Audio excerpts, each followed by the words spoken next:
सौरभ, अभी हम लोग एक ऐसे मुहाने पे खड़े हैं जहां हमें यह मालूम है कि ये खतरा पूरी तरीके से टला नहीं है, संभावित तीसरी लहर है। प्रधानमंत्री जी कल देश को संबोधित करते हैं, सकारात्मक बातें करते हैं, बताते हैं कि अब 15 से 18 वर्ष के लोगों को भी वैक्सीन मिलेगी, जो हेल्थ वर्कर्स हैं, जो ओल्ड एज लोग हैं, उनको भी बूस्टर डोज मिलेगी। साथ साथ आंकड़ों को भी पेश करते हैं। तब विपक्ष के सभी नेताओं की तरफ से एक होड़ मच जाती है कि भैया हमने कहा था, तब प्रधानमंत्री जी ने यह कदम उठाया है, हम सुझाव दे रहे थे।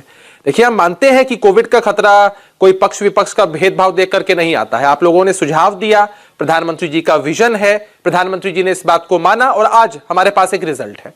लेकिन हम ये भी तो नहीं भूल सकते हैं ना कि आपका विपक्ष का वही चेहरा है जो हमेशा कहता था कि किसी खास पार्टी की वैक्सीन है, ये कहता था कि वैक्सीन की विश्वसनीयता पर सवाल है। शुरुआती दिनों में आपकी वजह से भी डोजेज में कमी आई थी।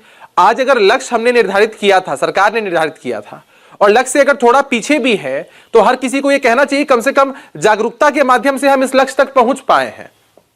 तो कहां आप लोग सहयोग करने की बजाय अभी इसी में लगे हुए हैं कि हम पॉलिटिकल रोटी कैसे सेकें। देखिए, कोविड का इलाज संभव है वैक्सीन से, या कोविड से बचाव संभव है, लेकिन आप लोगों को जो पॉलिटिकल कोविड हो चुका है ना, उसका कोई वैक्सीन हमारे पास नहीं है। पॉलिटिकल कोविड, तो आपके दिमाग के अंदर ये सारी चीजें चलती रहेंगी, वो चलती रहे। आप खुशफहमी में रहें, गलत फहमी में ना रहें। और जहां तक आप आंकड़ों की बात कर रहे थे, मैं बिहार सर एक मिनट, बहुत देर के बाद बोल रहे हैं। 4 लाख मुआवजा मिलना है।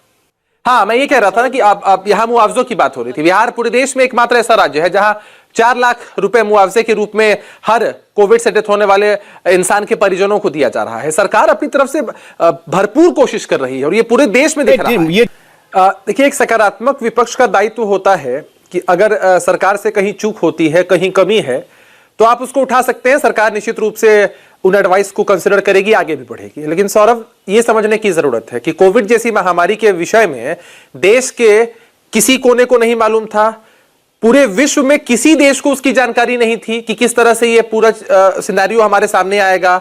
1 लहर, 2 लहर, अभी तो अन्य देशों में 5वीं 6ठी लहर भी आ रही है। तो ये तो अप्रत्याशित चीज थी ना। सरकार ने उस वक्त जो संसाधन हमारे पास थे उसके हिसाब से फैसले लिए।